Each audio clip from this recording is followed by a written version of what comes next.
Irmãos, nós vamos fazer o seguinte: eu vou fazer a leitura bíblica, que se encontra em Lucas, capítulo 1, versos 76 a 80. E Kleber, nós vamos fazer esse hino após a mensagem, tá bom? Que aí, se for o caso, a gente retira o último hino. A gente está estendendo um pouco hoje o horário. Eu sei que talvez você esteja preocupado, porque o tempo está passando. Então você olha no relógio e fala: se o pastor Maurício pregar o que eu sei que ele vai pregar, nós vamos sair hoje daqui umas 9 horas. E eu vou fazer de tudo para isso não acontecer. Você sabe que eu sempre me esforço. Mas sabe que há uma coisa positiva nisso. Você sabe que o tempo está passando, não sabe? Eu espero que você tenha toda a percepção disto. Nós vamos sim passar alguns minutos a mais hoje aqui. Mas eu quero fazer você lembrar que vários minutos a mais você já perdeu na sua vida. E que nós precisamos aprender com o tempo. Em particular, aprender com o tempo que passa. Se você leu a mensagem do boletim, nós estamos fazendo uma pergunta. Uma pergunta sobre os 56 anos desta igreja. E a pergunta está aí no último parágrafo da primeira coluna. Como estes 56 anos da Igreja Presbiteriana de Vila Formosa moldaram nosso compromisso com Deus. Mas talvez você esteja dizendo assim: olha, eu não tenho nada a ver com essa história, que eu acabei de chegar.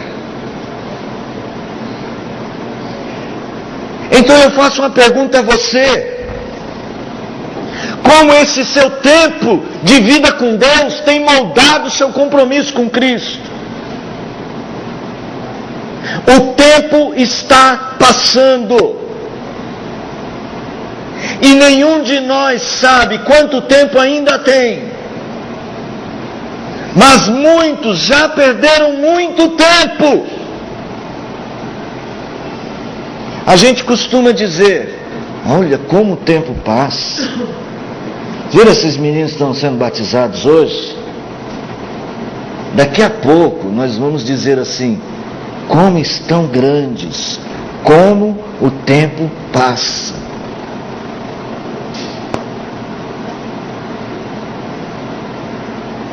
Essa música que você cantou, Autor da Minha Fé, é do meu tempo. E esta igreja tem uma ligação muito forte com esta música. É verdade, nem todos sabem. Há muito tempo atrás, cantávamos muito esta música.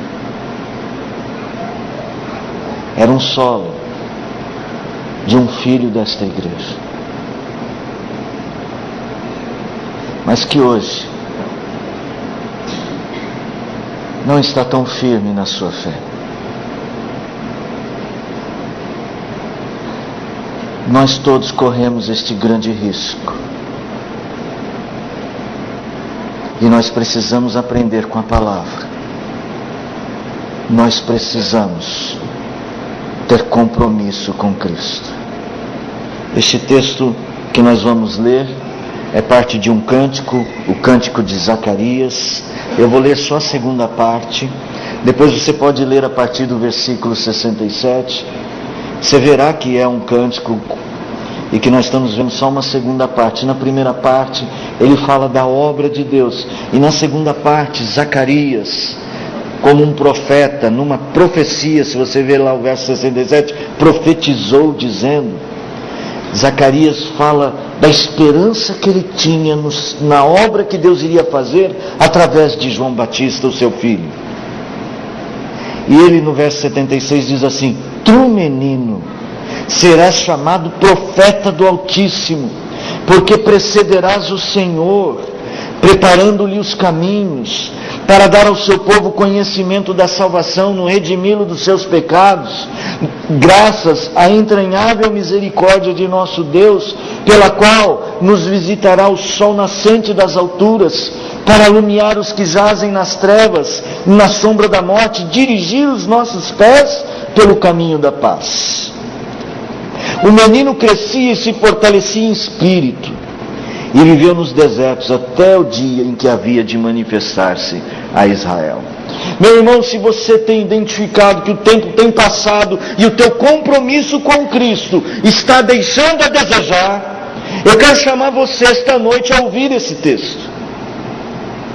Não se esconda atrás de máscaras.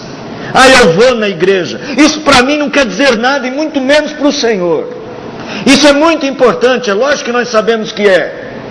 Mas eu estou falando de coisas muito mais sérias. Não, mas eu dou o meu dízimo. Eu quero ir além, eu quero falar de coisas mais sérias do seu compromisso com Cristo. Eu canto louvores.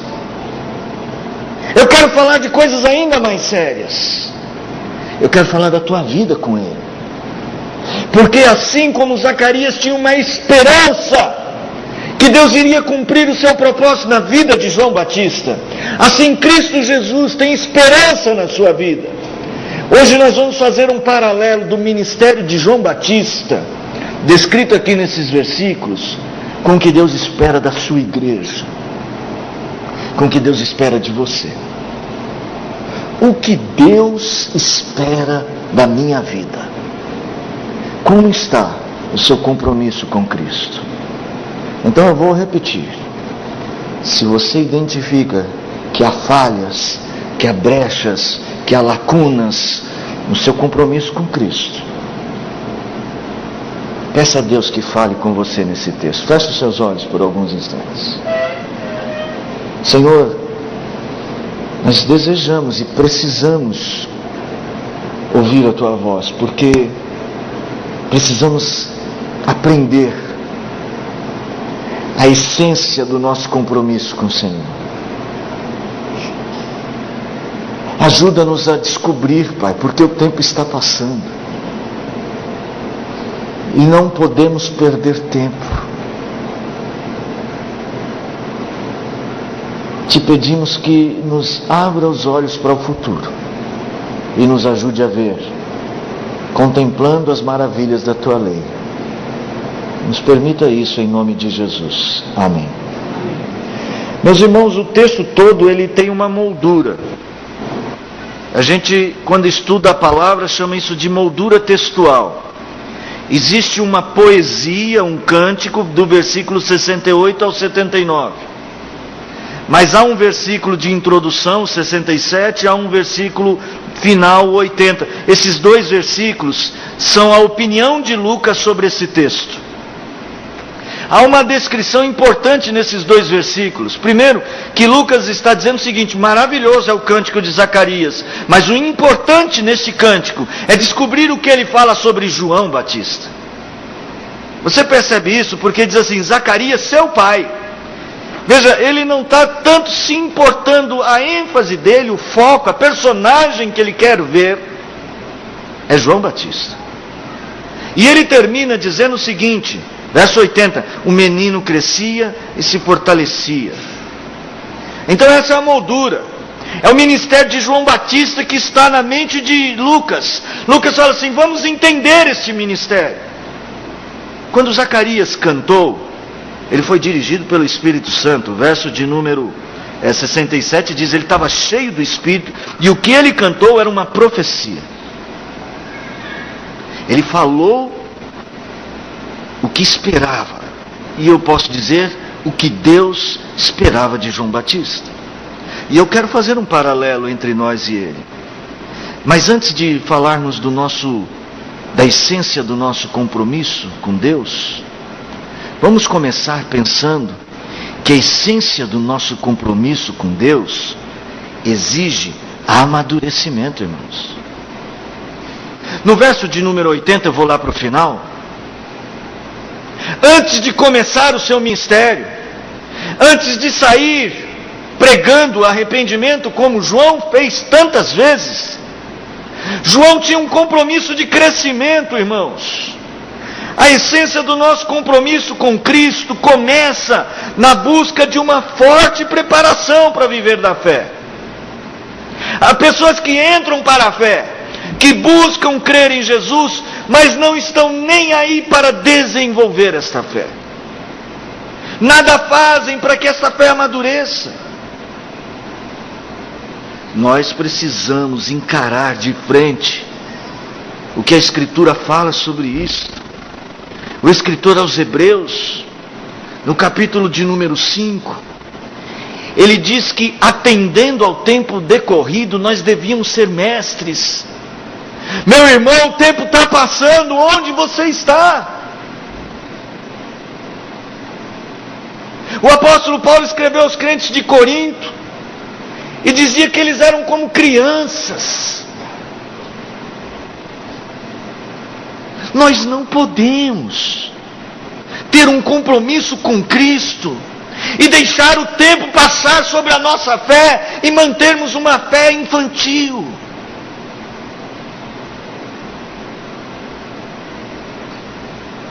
Quantas vezes,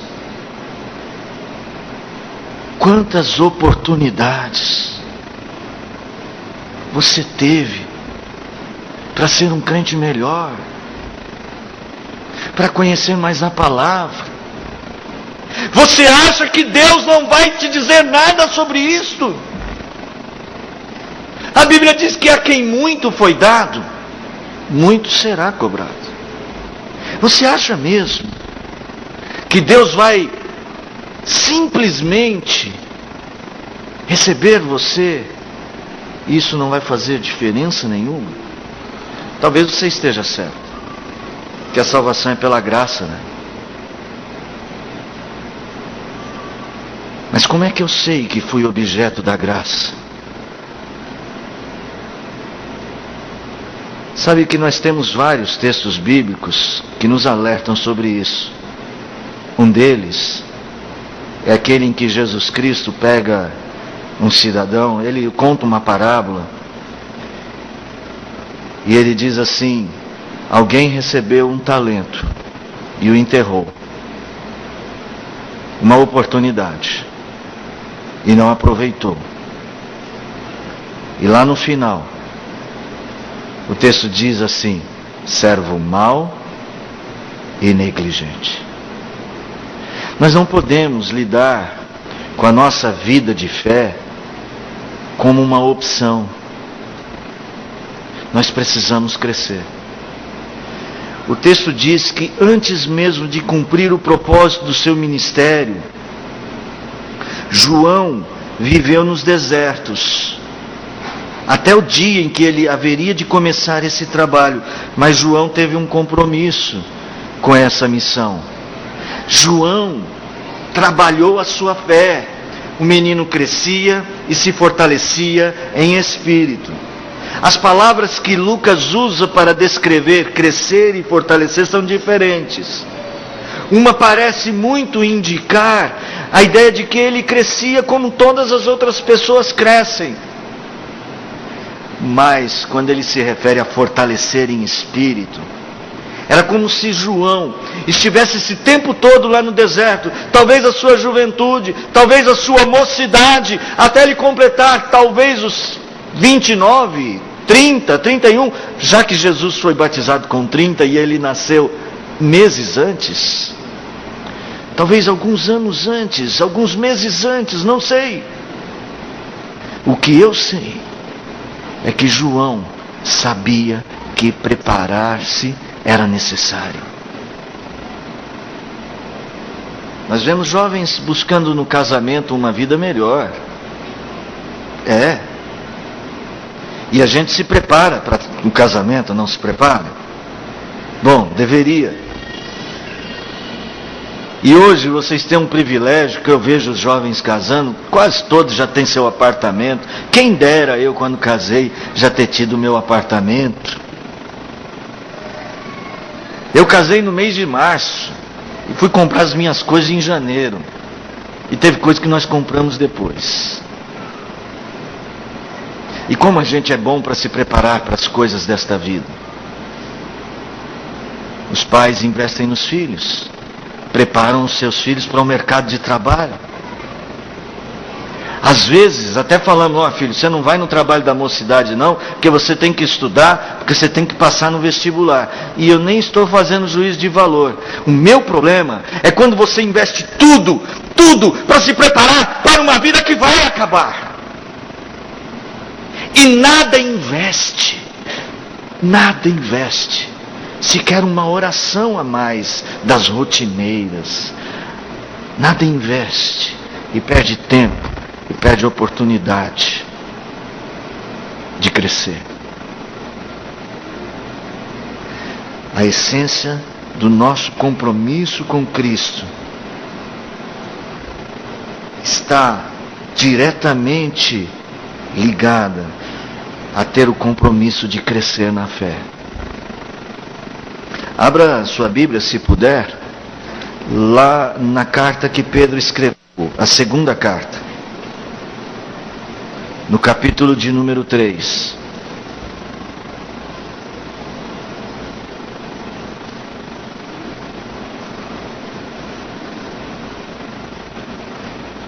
O verso final, o verso 18. Depois de dar tantos conselhos sobre como esperar a volta de Cristo, Pedro diz assim: antes, crescei na graça e no conhecimento de nosso Senhor e Salvador Jesus Cristo. Não adianta os rótulos, não adianta os envelopes de dízimo, não adianta o repertório, nós precisamos de uma fé mais madura. E todas essas coisas vão acontecer.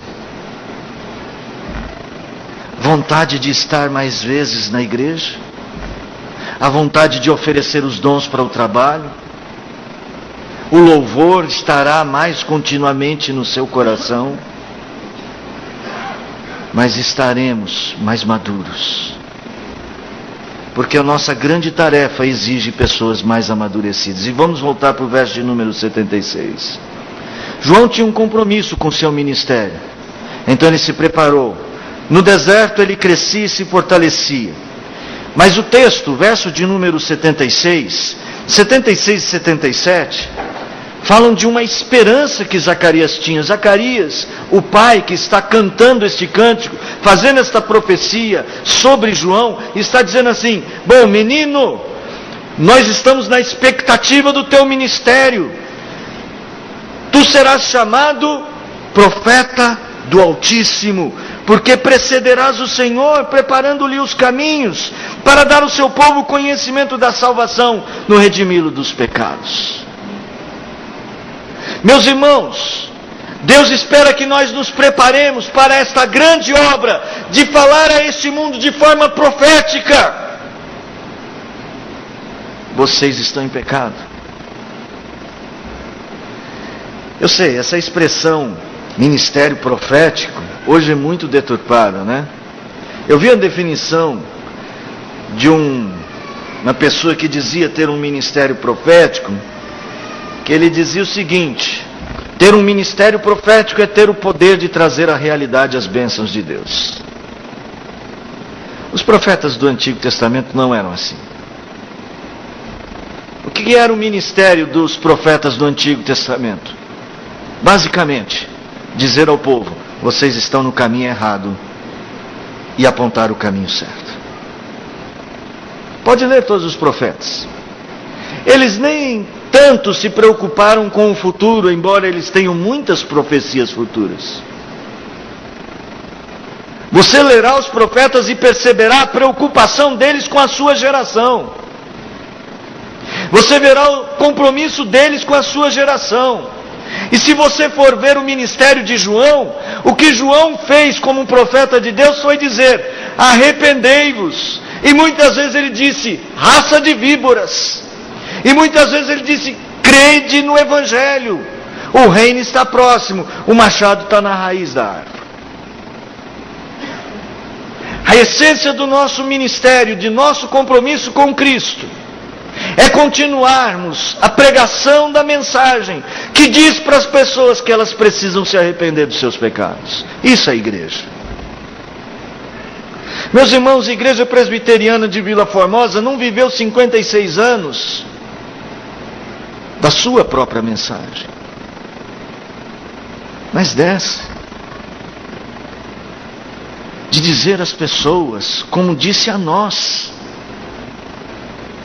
que precisamos ser repreendidos nos nossos erros, transformados, renunciar o pecado. Se você não quer ouvir sobre o pecado, se você não quer saber sobre o que o pecado faz de mal na sua vida, você não está querendo ouvir o próprio Evangelho. Veja só como é que esta profecia foi construída em torno disso. Serás chamado profeta, porque precederás o Senhor preparando-lhe os caminhos. Essa expressão é uma expressão do Antigo Testamento. Abra lá em Malaquias, capítulo 3.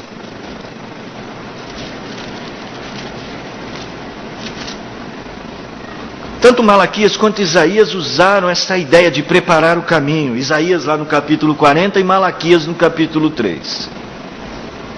O capítulo 3 de Malaquias, o versículo 1 diz assim: eis que eu envio o meu mensageiro, que preparará o caminho diante de mim. É a mesma expressão, preparar o caminho. Aí ele vai dizer assim, como? O que ele vai fazer? De repente virá ao seu templo o Senhor. Então preparar o caminho tem a ver com a vinda, com o dia do Senhor, com o dia do juízo do Senhor. Virá a seu templo o Senhor, a quem vós buscais, o anjo da aliança, a quem vós desejais. Eis que ele vem, diz o Senhor dos exércitos. Mas quem poderá suportar o dia da sua vinda? E quem poderá subsistir quando ele aparecer? Porque ele é como o fogo do ourives, como a potassa dos lavandeiros. Ele está falando de purificação. Ele está falando de limpeza. Ele está dizendo o seguinte: preparar o caminho do Senhor é falar para as pessoas: olha, quando Cristo voltar, tome cuidado com os seus pecados. Essa é a essência do nosso ministério. O versículo ainda em Malaquias, o versículo de número 3. Assentar-se-á como derretedor e purificador de prata. Purificará os filhos de Levi e os refinará como ouro, como prata. Eles trarão ao Senhor justas ofertas. O nosso ministério, a essência do nosso compromisso com Cristo é ter um ministério profético em que a gente diz às pessoas que elas são pecadoras e apontar o caminho novo. Esse é um detalhe. Para dar ao seu povo conhecimento da salvação. Voltando lá para Lucas. Porque nós não conseguimos, por nossos argumentos, apenas transformar as pessoas com palavras. Nós precisamos de Deus. Elas também. Ninguém pode salvar a si mesmo. Nós dizemos às pessoas: vocês são pecadores, e não há o que se possa fazer a respeito disso, a não ser que você seja salvo por alguém. Só que nós perdemos esse ministério, ou perdemos esta essência. Qual foi a última vez que você exortou seu filho sobre o problema do pecado? E quando eles crescem? Porque quando são crianças, no intuito de que eles não façam traquinagens, a gente até usa o argumento: olha, isso é pecado, Deus não gosta. Mas no fundo, o que a gente quer é dizer o seguinte: olha, isso eu não gosto, então não faça. Mas quando foi que você sentou com seu filho, falou: filho ou filha, a Escritura diz que isto não agrada a Deus, e que o pecado faz separação entre nós e o nosso Deus. Você pode dar 1000 broncas. Você pode mesmo repreendê-lo, pôr de castigo, tirar o celular, tirar a televisão. Mas para você cumprir o seu ministério, você precisa mostrar o caminho da salvação. O conhecimento mais profundo do que é ser um cristão é abominar o pecado. É isso que nossas famílias precisam. Sabe, é lógico que eu sou a favor de que os pais que não querem ver os filhos fazendo traquinagem, que corrijam, mas que não ponham a culpa em Deus. Mas que façam o seguinte: se for pecado contra Deus, mostre-lhes na Escritura. Essa é a expectativa que Cristo tem conosco. Esse é o nosso ministério. Paulo chamou esse ministério de o ministério da reconciliação. Nós temos que entender que o nosso papel é alertar as pessoas. Nós somos os atalaias, e a morte e o inferno estão chegando, o tempo está passando, e muitos de vocês perderam o tempo de ensinar filhos o caminho da salvação. Fala a verdade se é ou não é isso. Quando eles podiam ser corrigidos, quando podiam ser exortados. Mas eu creio que sempre há tempo. Porque essa não é uma exortação humana, mas de Deus. Então não importa se seu filho já tem 15, 20, 30, 40, 46, está chegando, não importa. Senta com ele, pode ser que agora tenha que ser de uma maneira diferente. E fale: vamos orar, porque a sua vida com Deus não está boa. É isso que nós precisamos. Irmãos, e nós precisamos disto como família da fé. Porque nós deveríamos ser maduros, ter nos preparado no deserto como João, para poder chegar como João chegou aos seus contemporâneos, aos que conviviam com ele, para falar: gente, cuidado que vocês estão raça de víboras. Lógico, eu não estou dizendo para você procurar ninguém, vou fazer uma visita, irmão. Ô irmão, como vai, raça de víbora? Mas eu estou dizendo que nós precisamos ter a liberdade, ter a maturidade e ter o interesse na vida dos outros, de dizer para os outros: isso não agrada a Deus. Só que nós estamos num mundo de gente tão imatura, que sabe que está errado, mas não quer ouvir. Você vai falar, ele briga com você. Nós precisamos dobrar os nossos joelhos. Nós precisamos crescer na fé. Mas eu prometi terminar logo. Eu não vejo o relógio daqui, gente. Eu sei que tem uma parte do relógio que muda sempre. Eu vou arrumar os óculos.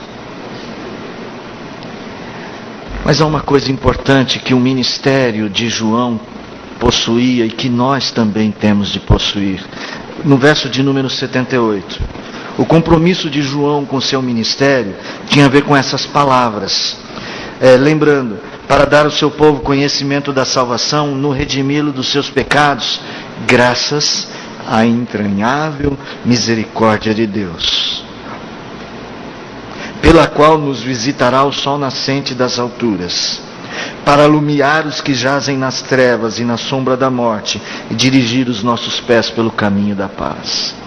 É verdade que o nosso ministério profético fala do pecado. É verdade que você precisa ser exortado. É verdade que amadurecer é saber ouvir as críticas de Deus sobre a sua vida. É saber ouvir, receber. Mas é também compromisso nosso dizer para as pessoas da graça de Jesus Cristo. A essência do nosso compromisso com Cristo é sermos também despenseiros da graça de Cristo. Foi o apóstolo Pedro que escreveu isso. Mais uma vez vamos para Pedro, 1 de Pedro. Mais uma vez. Bom, Pedro, que você sabe muito bem, no início ele teve algumas dificuldades. Se fosse por um currículo emprestado, Pedro não seria líder de nenhuma igreja. Imagine se Pedro se candidatasse ao pastorado de uma igreja e me fala aí o seu currículo. Bom, primeiro, neguei a Cristo.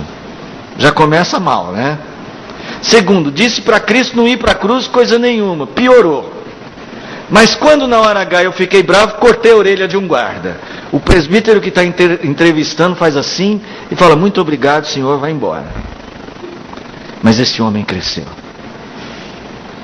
Este homem viu a obra da graça na vida dele. Ele sabia que não era bom. Sabe, um dia Jesus Cristo estava assim na praia, Pedro achou que Jesus Cristo não ia, que aquela história de Jesus não ia mais continuar, porque ele morreu e tal, mas Jesus aparece a eles, está lá na praia, e Jesus pede para ele comer com eles, e eles vêm comer com Jesus. Depois ele fica meio sem graça, porque ele tinha negado Jesus. Até que Jesus restaura Pedro. Pedro, tu me amas? Por 3 vezes. Pedro sabia realmente o que era a graça. E quando ele escreve a carta, ele já é um homem velho.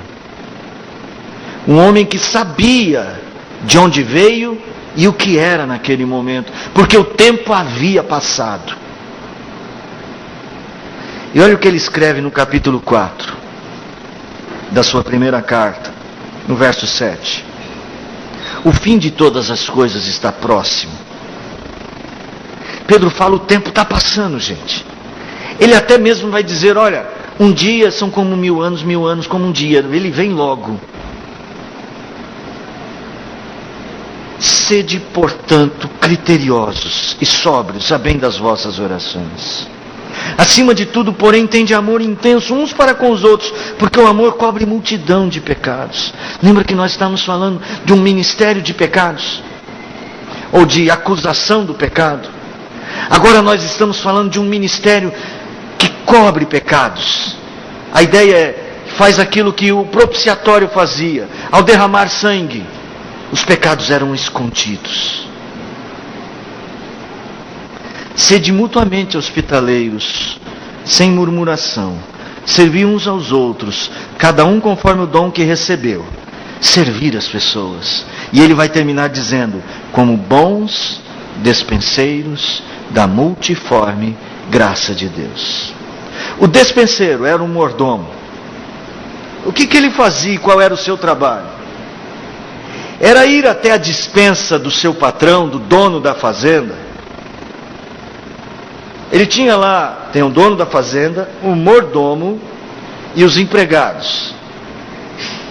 50 empregados, por exemplo. O dono da fazenda fazia os negócios e trazia os recursos. Enchia uma despensa. E o despenseiro ia até lá, pegava um saco de arroz, levava, mandava fazer a comida para os empregados. É assim que Deus vê a sua igreja. Ela vai até os tesouros do Senhor. E ela sabe da necessidade dos pecadores. E ela alimenta as pessoas. Foi isso que João Batista fez.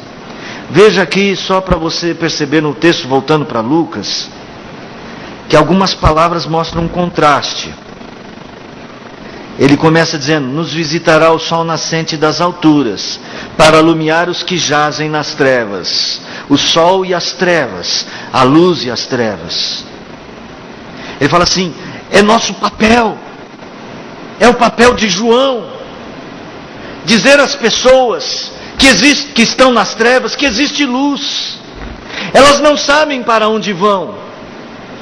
aquele seu parente, aquele seu amigo, aquele seu vizinho, talvez um filho, o marido, não sei, o pai. Ele não sabe para onde vai. É seu papel ser o bom dispenseiro da graça e dizer: aqui está a luz. Nós somos luz neste mundo. Ele usa uma outra expressão. Diz assim: para iluminar os que jazem nas trevas e na sombra da morte. E dirigir os nossos pés pelo caminho da paz. A morte e a paz. Poderia ser a morte e a vida. Sabe, irmãos, as pessoas não sabem que em Cristo nós temos paz.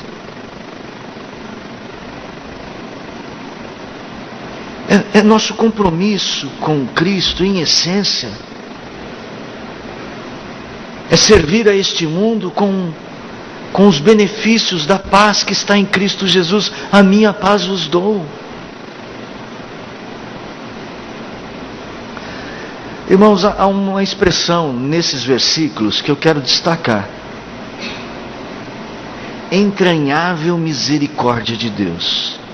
O que eu queria chamar a atenção é que no dizer de Zacarias, a esperança dele é que o seu filho preparasse o caminho, apontando o pecado, sim, mas que ele também dissesse a todas as pessoas: Deus vai agir. A ênfase do verso 78 e 79 é no que Deus faz e não no que o homem faz. Por isso ele diz: não graças simplesmente ao arrependimento das pessoas, mas graças à entranhável misericórdia. E eu tentei entender o que é entranhável misericórdia. E se você sabe o que é entranhável misericórdia, depois você talvez tente explicar. Mas há uma explicação, sim. Sabe, os judeus entendiam que as coisas mais profundas vinham do interior da pessoa. Que nós aqui dizemos: olha, isso ele falou de coração. A gente não fala assim? Isso ele falou de coração. Se fosse um judeu, diria assim: olha, isso ele falou das entranhas, dos intestinos. Mas ficaria muito ruim a nossa tradução fosse da misericórdia intestinal. Então ele usa essa ideia de entranha e diz entranhável misericórdia. O esplagna, como eles chamavam os intestinos, para o judeu era a coisa mais interior. Era onde estavam os sentimentos mais profundos. Porque eles entendiam o seguinte: quando você tinha um sentimento de amor profundo, a barriga se manifestava.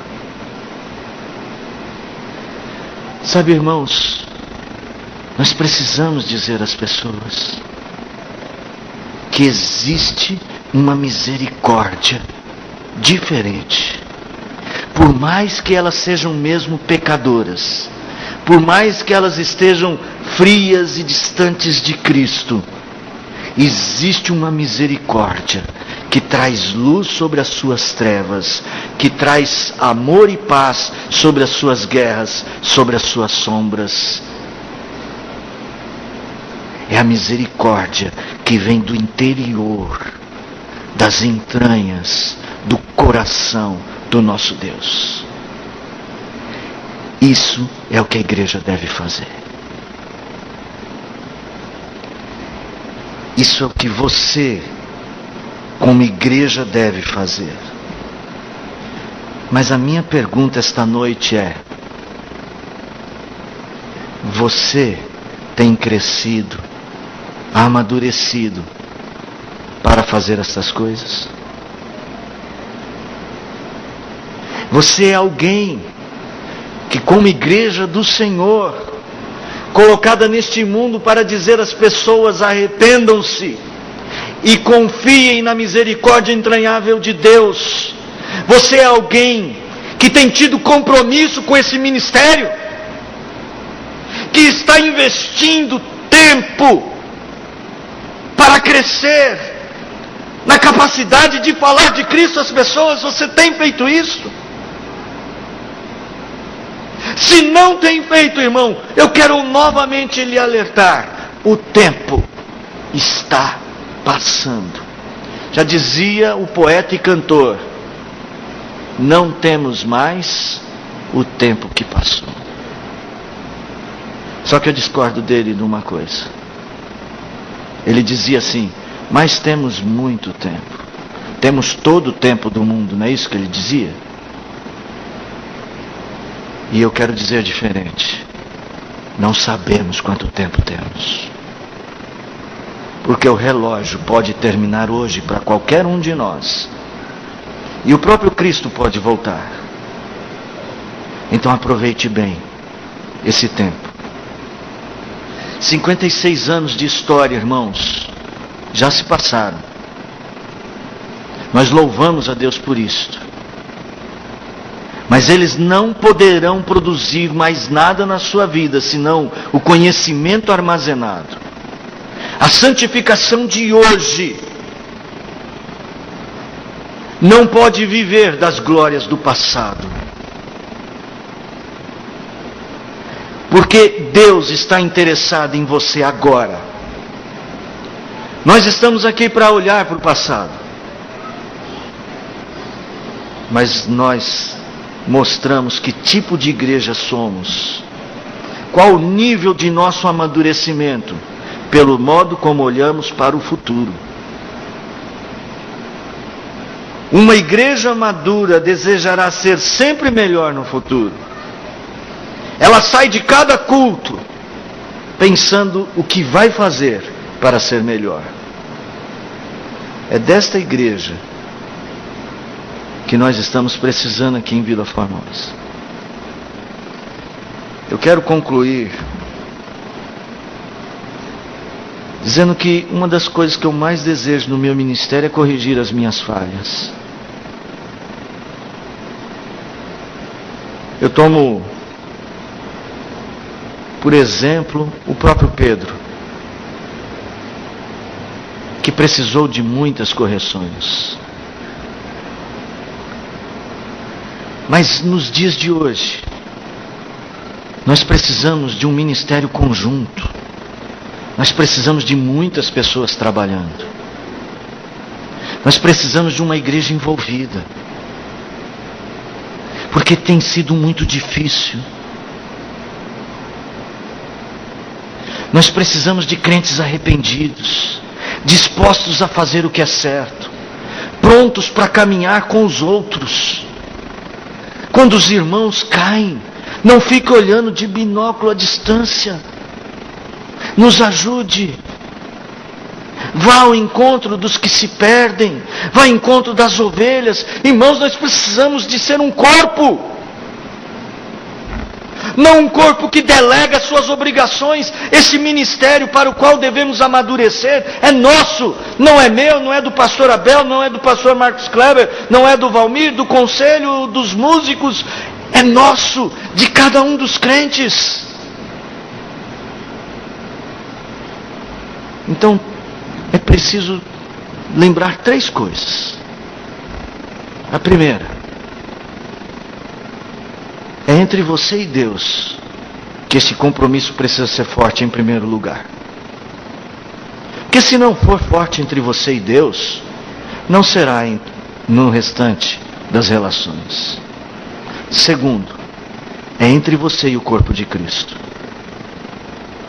Se nós não aprendermos a amar a igreja, e a amar os nossos irmãos, e a nos dedicar em abençoar vidas, por mais simples que seja o que você pode fazer algo. Se você não ama os irmãos, você certamente não agradará a Deus. Nós lemos hoje aqui na leitura alternada. Em terceiro, é um compromisso nosso, com o nosso chamado, de anunciarmos Cristo aos perdidos. Se a gente não tem uma visão da importância disto, talvez a nossa luz esteja fraca demais. Então eu quero agradecer a Deus de todo o coração, a família que nós temos aqui em Vila Formosa. Agradecer porque Deus mantém entre nós pessoas já há tantos anos, desde a fundação. Alguns eram pequenos. Eu tenho a foto do presbítero Eldo, calça curta, tirando foto em frente aos presbíteros, menino ainda.